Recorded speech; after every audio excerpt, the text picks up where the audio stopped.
Okay, so I brought the truck back into the shop. This is the same day that I published a video, last shop update video.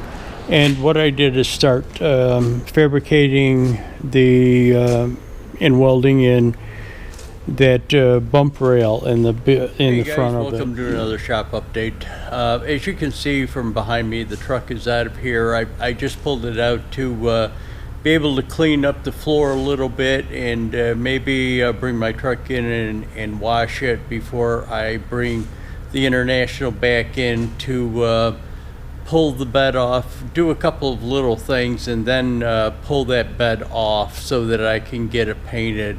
But let me continue on here. I'm probably going to make a couple of short little clips to insert here along the way to show you some things that I didn't really discuss or that I had discussed in the last shop update and you might not remember or be familiar with. But welcome to another shop update, guys. I'm just tack welding. I'm welding out where it attaches to the tube steel. Basically, the inside corners of this thing will be welded out after I get this thing back off again. I can't get it in there to weld them out right now, but I'll weld them out after I get this thing back off. Just like I welded in the inside corner of that. But anyways, that's what it's going to be looking like. Again, it'll wrap around, go behind the chain binder posts, wrap around that pipe and do the same thing, be tapered down like this one is here. But anyways, it's a start. Okay, so it's the next day from when I made that previous clip, and I had to make a haul this morning. So I really didn't get a lot of time to work on this. I also had to take care of some personal things, banking, shit like that, you know. But anyways, I got like an hour in on this thing. So you can see that I've wrapped it around that one pipe and taken it across the back of underneath the binder chain rack. Now, before I weld out the plate to the angles for the binder chain rack, I'm going to double check those stanchions or supports to make sure that they're straight and even with each other. But anyways, it's coming. Yeah, it's coming. I want to get that again out and around and the other side done like this, and then I'll probably be ready to pull it off and put it up on the hoist for painting. But anyways, there's it. I'll bring you back. Okay, back over to the truck. Another day. So I got the D-rings in for it. I don't know whether if I had told you that I had ordered them, but I got the D-rings on and I've welded two of them on last night after I got them in. Now, I ordered these from a place called Cargo Control, and the reason why I got these big ones is because I use 3/8 chains. Now, you would have to have an extremely big hook on a chain or a binder to fit over any of the D-rings that are sold for commercial type vehicles. So the smaller ones, of course, the hook on the chain and binder won't fit over even the smaller ones. But I got the 3/4 inch one. That's the size of this, 3/4 inch, because the chain hook from a 3/8 standard chain will fit through the opening of this D-ring. So what I can do is feed the hook through the opening, loop it around and tie it, hook it back into itself so that the chain is around the D-ring. So that's why I got the size, or that size. Now, what I did is kind of figured out the spacing on these things, and I got 19 of them. And why an odd number? Because One of them I'm gonna put on the back center of it, back center of this, so that I can flip it up and use it for a securement to keep the load from shifting forward in hard braking or, God forbid, an accident. Now, what the problem is, I had issues. For some reason, I have been having issues with shippers lately. I ordered two things for the truck: the D-rings, and I'll explain that to you in a minute, but I also ordered the deck screws to attach the oak planking down to the deck. And there's specially made screws just for this purpose of attaching wood to trailer or truck decking. So I got them. They shipped. I bought them. They shipped. I found out later I didn't know how they had shipped because they gave me a tracking number, but I really didn't pay attention to it. You can tell by a tracking number what the first number of the sequence is, whether is UPS or FedEx or the postal system, USPS. I saw it. I bought those off of eBay. I saw that it had shipped and it got to Akron, Ohio, and then it just stopped. It never moved again out of Akron, Ohio. So I waited and waited and finally called the supplier of the things and says, "Listen, this is what has happened. Can you check on it and see what's going on with it?" And she checked and she couldn't figure out what happened. So she is just going to send me another order of them, mail me another order. And she asked if I got the first order, if I would just send it back to her. And I said I gladly would. She tagged the second order so I could distinguish the order, so I know when I do receive them, I'll know whether it's the first order or the second order. D-rings. This is how the D-rings come. D-ring, this is a part that gets welded onto the metal that holds the flat part of the D-ring, holds it in there, as you can see up there. Go ahead and order 19 of them. This is how I got the box. I didn't open this box. This is how it arrived FedEx at my door. I've got 19 of the rings, only 18 of the things. One of them must have fallen out the opening of the box. D-ring is absolutely no good to me without that. The D-ring is absolutely no good to me without the welding C part of it to go on there. So I'm going to have to contact them today. Again, I'm not going to even explain the other part of it because it's ridiculous. How long it took me to get this thing FedEx. But I'll have to contact them again today because I originally had contacted them because I had never received this thing. I'll recontact them and tell them that I received the box. I took a picture of the box when I received it and tell them that one of the weld clamps is missing off of the D-ring. So I'll bring you back to let you know how I make out with all that stuff, and I'll bring you back as I get them welded in place. I'm on my way down to, as long as I got the camera running, I'm on my way down to my metal supplier to get material to fabricate the back end of the truck. And what I've got to do is I'm going to use a plate out here, and it's going to have some lights in it. But the biggest thing is that plate is going to support a piece of channel iron down below, because there has to be a bumper type of arrangement by the DOT requirement, a bumper type of arrangement down below, and there's a maximum that it can be off of the ground level, which is 3 feet, a maximum of 3 feet up, and what it has to do is prevent cars from mining the bed of the truck or going up under there and getting wedged under the truck.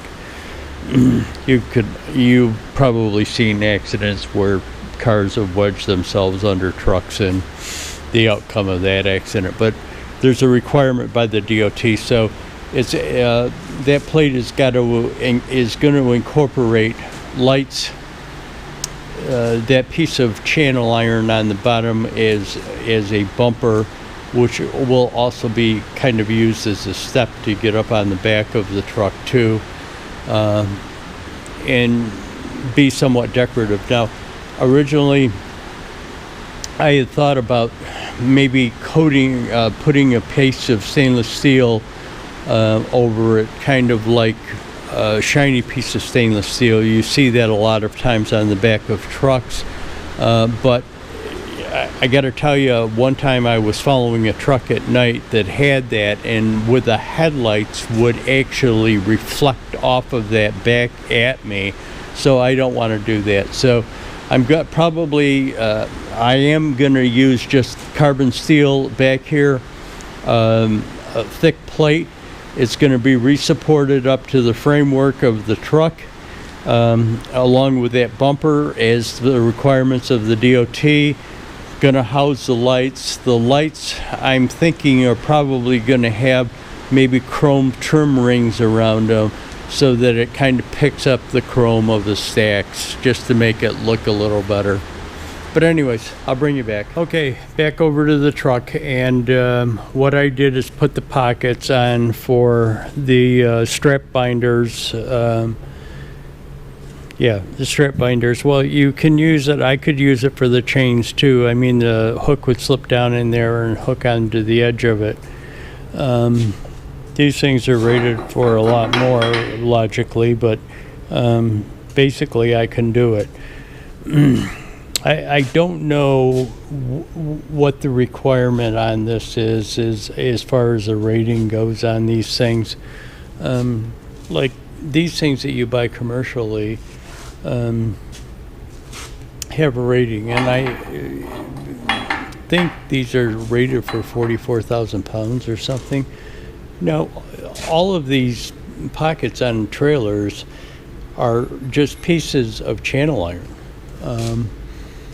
So I don't know if the DOT rates that somehow or not. And I, at this point, really don't care, to tell you the truth. It's going to be straps.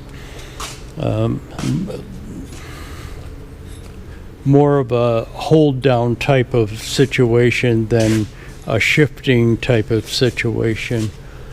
Not that there isn't load on them, but usually not as much as you would find on a chain holding a piece of equipment or something like that.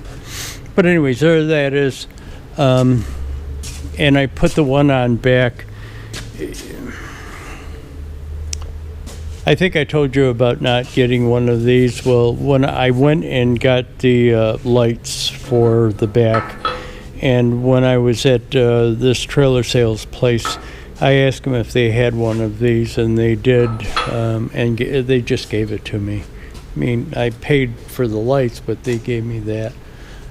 So I don't have to contact U.S. Cargo and tell them that FedEx lost it because of the packaging. But anyways, there's that. Bring you back. Okay, I'm back here at the truck, and I've just let it warm up, so that's why it's running in the background. I really never explained the strap hooks to you. one of the things that there's a DOT requirement about securement, and it says that a nylon strap or a non-steel strap or chain cannot go over rub rail or the securement attachment, so it can't go like that. So what I did is, when I made them so that the strap would be above it with the 2-inch ones, and of course with my 3-inch ones,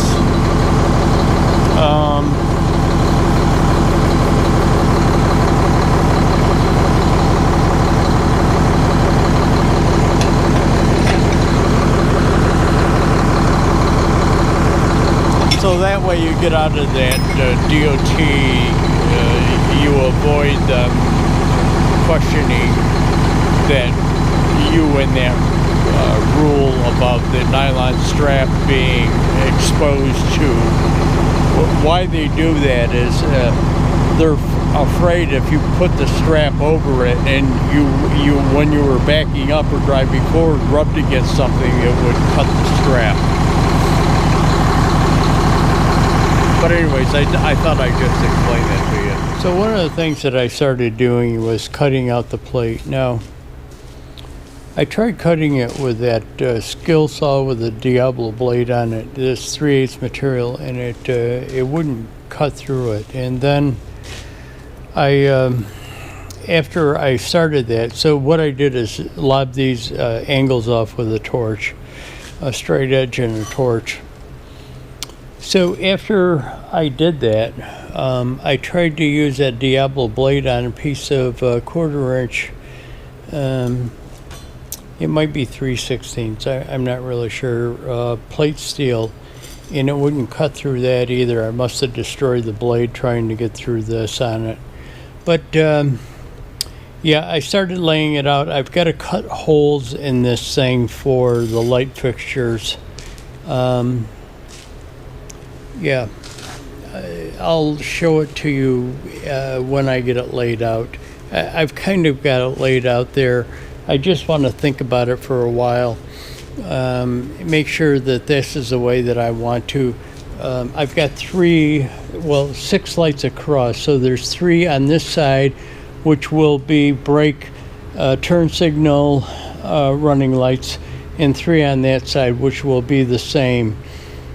And down below it, there are going to be, below the center one on each side, there will be a backup light. But let me take you over to the truck. I'll shut you off and I'll take you over to the truck. So we're over to the truck, and hopefully you're not getting blown up by this thing. Light paper on with, yeah, that should work. Originally I was going to do 2 lights in there and then 1 below, but I just laid it out 3. I kind of thought that that big one, the same size as these, up here at the corner, might look out of place. But it's a work in progress. I haven't cut the holes yet. I might still go back to that 2 with a backup light underneath, but in the center of the 2 type of design, but I'm not really sure. But kind of why I brought you over here is I got this side welded out. All of the D-rings and the pockets for the yeah,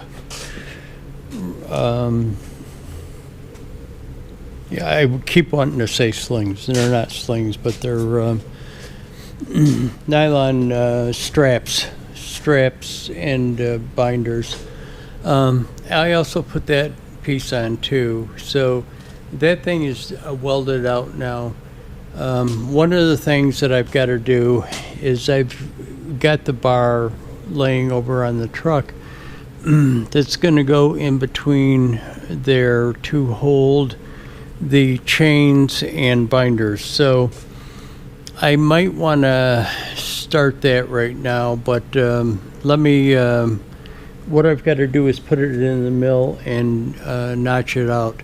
But I want to get up there. I'm going to put a piece of a piece of plywood up on top of that, so I can stand up there and make sure that that thing is square, even with each other. But I'll bring you back. Okay, so a bunch of things have transpired since my last clip. I wanted to get, there's a bunch of things that I needed to get done on this before I pull it back off for paint. Just to kind of get those things in place before it comes off of the truck, in case when I take it off and put it onto the lift, it doesn't rack or anything. Being held or supported up by the lift. So I kind of want to get some things done. The chain binder rack, basically, and I'll show you the other thing in a minute. But I wanted to get that done so that it was true to the truck and not off of the truck and racked before I put it on. If you understand what I'm trying to say. So I got that. I shot a couple of brief clips of, or a brief clip of me machining the slots in there that the chain hooks and binder hooks go over. But I got that on, got it welded up. There will be a basket made, but the basket is going to set on top of the wood. So, and between the rails there, the supports for the chain binder rack, it'll just set in that area in there. So one of the other things, and as again, I'm going to throw a clip in there of me machining that thing, and it'll probably go in like right now. Just machining in the slots for the chain binder and chain rack. That's the slots that the hooks will slide into.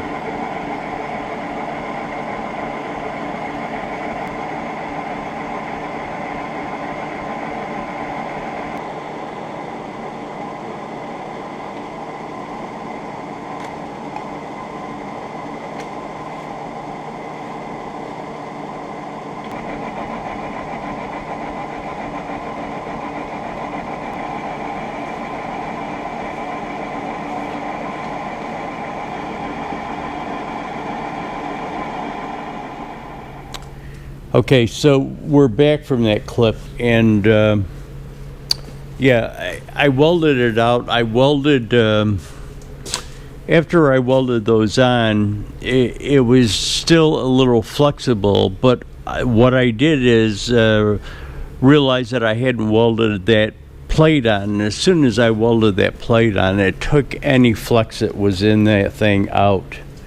So the other thing is I kind of showed you the plate for the back, and I've got that on there. Now, it kind of looks big and a little out of place, but let me explain something. I've got the bumper that's going to go across there, that bar that prevents cars from coming up and sandwiching in underneath the bed of a truck. There's that bumper bar that goes across there, and I kind of double checked it, and I'm glad I did. I thought it was 3 feet. I would have been well within the 3 feet, but it turned out that it's not 3 feet. It's 22 inches. That it can't be more than a maximum of 22 inches up off of the ground. So I'm kind of glad that I double checked it. I also got 4-inch channel iron to put as that bumper. And again, I'm glad I checked that DOT requirement, because it says that it has to be a minimum of 3.94 inches tall. So it had to be 4-inch, like something 4-inch. Now, I had gotten that 4-inch channel iron, but the 4-inch channel iron was 4 inches wide and only 2 inches high. So that the way I wanted to put it on there, with the open channel facing down, wouldn't have worked for that DOT requirement. Well, I had a piece of 4-inch tube steel, and that's what I'm going to use. I'm going to put it on there. Now, this entire thing, the look of it, this entire thing changes once I get that tube steel on and once I get the lights on. And then also you're probably going to notice that I went with a 2 on the side instead of 3 on the side with the backup light underneath, because it just looked too busy with 3 of them in that short of a distance. So what I'm going to do with the third one is kind of put it up here with a marker light on the side, probably just a 3/4 inch marker light on the side. I might also put some marker lights down through the side of it too, but that can be done afterwards. I haven't made that decision finally yet. But I'll take over the welding bench, and here is that piece of 4-inch tube steel that I'm going to use. Now I'm going to weld up the ends on it so that it's enclosed. Originally, my grandson came over here and was messing around in the shop, helped me. He cut those holes, those round holes out. You can see the slugs down there from them. He's really good with a torch and got a steady hand, so I let him cut them holes out for me. But what I'm going to do is I'll plug this up. But originally we were thinking about maybe hinging one end of this thing so that it was open and we could put something in it like a bar or something. But I'm going to close it up, and if I do have a bar, as you can see on the chain rack, what I've got is 12 slots across each. So there's 12 slots for chains, 12 slots for binders. But there's a space in between the end, where the end slot is, and the post. I might weld some rings inside of there where I could set a bar down through the rings, and the bar would be in there. I end up using a bar quite often to move stuff on the bed of the truck, whether it be piping or tubing or steel or rebar, bundles of rebar. I end up using a bar quite a bit for it. So I want to keep a bar up there. But anyways, I'll bring you back. So I just shut you off, and I figured I'd just I throw one of those lights in there. When you put the lights in there and when I put that bumper on, it changes the entire look of this thing in the back. So I just kind of wanted to show that to you, because that was one of the decisions that we were making yesterday. Originally, when we set that up there, when I say we, it was my grandson, after he cut them holes in there.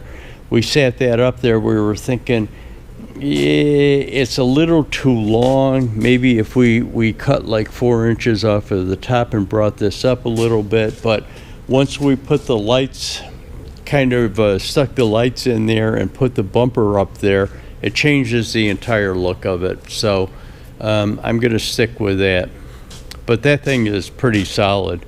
That 3/8 plate in there is really solid, and it's going to be braced back against the frame of the truck, so it'll be good. We're back here by the haul truck, and I'm showing you the gantry crane because my grandson was in here helping me do something, and it'll be shown in another segment of this, another clip of this, and that will be explained. But I'm showing you the gantry crane because he wants to use this to helped me pick the deck up with, and it's a good idea actually for this reason. He didn't explain why he wanted to use it to me, but it's a good reason for this thought. What I'm going to do is back the truck in, pull that gantry crane up front, back the truck in so that I can pick the back of the bed up with the lift and the front of the bed up with the gantry crane. And the reason why I'm doing it, and again, I didn't ask him why he thought of this, why I want to do it that way is because when I go to reposition the bed onto the truck frame rail, it'll be able to allow me movement of the bed to better center it and position it onto the frame rails of the truck. With having two means of support and the gantry crane being movable, when I lift it up with the lift, whether I put the support legs underneath the bed and lift it up that way, or sling the bed off of the lift, it's going to be very limited to the amount of movement I'll be able to get out of that. Having a gantry crane up here on the front of the bed will allow me to position it a little better, be able to position it a little better, not back and forth, but side to side, so that I can get the frame rail better positioned onto the frame of the truck. Anyways, I just thought I'd explain that to you. Just a quick little shot. I got the gantry crane positioned over here. I'm gonna go grab lunch and then I'm gonna bring the truck back in again, but I'll bring you back. Okay, so here I am, and as you can see, the bed is off the truck. Got it up in the air. Like I said I was gonna do, got some things to weld out inside corners of where the stacks go up through. I'll weld that bracket to that frame rail down there too. There's a couple of other places that I want to get some extra welds on, but basically that's it. It's up in the air, and I can start painting it.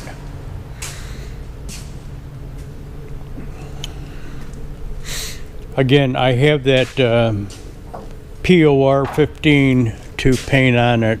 I'm not sure if I videotaped that, but what I did this morning is got the lights in there. I had to drill these holes through here. Some of them, the holes in relationship to the outside of the housing on the light fixture itself is very close to the edge.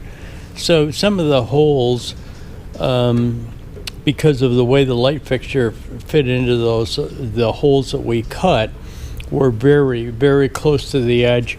And in one instance, I had to actually take a die grinder, a pencil tip die grinder, and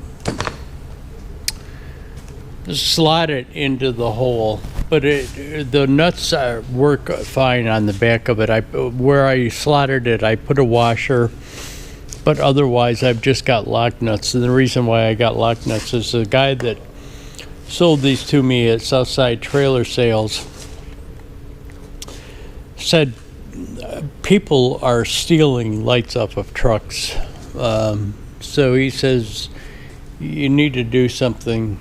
He thought I should put tamper-proof screws on there. I put locking nuts on it, nylock nuts on it. Hopefully I don't have that issue. I can't believe that I'd have that issue. I'm gonna carry, I bought 6 of those lights. I only use 4, the red lights. I'm going to carry one with me in case something happens to it that I need to change it out on the road, but I'll carry screws with me. I got extra screws and nuts and washers, so I'll carry them with me also in case something happens. Can't believe anybody would steal these things, but then again, you know, stranger things have happened. Anyways, off to the truck. Okay guys, I know this video's gone long, but a couple more minutes of it, and I need to explain some stuff. I'm going to kind of show you some stuff as I talk, and just so that you can see something besides my ugly face. A bunch of people have been asking me about this project and the other projects, the haul truck and stuff like that, not doing anything on it.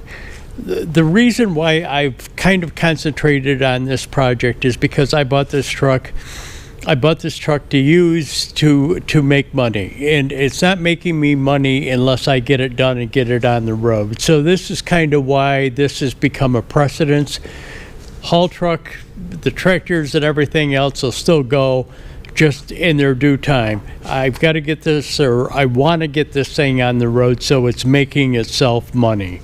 The haul truck, I know, has been sitting around and a lot of money has been invested in it. Well, not a lot of money, but some money have been invested in it. But I knew right from the beginning it was a long-term project. So I want to get this thing on the road and making it money. That's reason one. Reason two is that it is consuming a lot of shop space for me to do other things, and I have other things that need to be done around the shop. Plus, I've been spending a lot of time on this. I actually have 6 different hauls backlogged here that I could have been doing in this same time. Luckily, I was able to put them off for a little while, but we need to get going on this thing. So it's up in the air. It's going to be painted. I kind of welded out some of the things that I wanted to this morning. Big thing, I've got that insulation that fell off that wall up there, and the landlord wanted to do it, but he needs to get a lift back in there, but he can't get a lift back in there because I've got all this stuff in the way. A lot of this stuff being the boards for this deck. Now, I did get the screws for them. I finally got the screws. Came in. Where are they? The screws came in for the planking. So I'm good with that. Just got to get this thing painted, put back on the truck and start planking it out, and then I can go and get it registered. But anyways, I just kind of wanted to update you on that, and I know that this video's gone long, but people wanted to know. Anyways, guys, thanks for watching. Hit that like button, leave a comment, subscribe. Okay, one more thing. I just picked those deck screws up, and I'm thinking, man, they didn't look long, but yeah, they're plenty long enough to go through the 2-inch planking and down into that tube steel.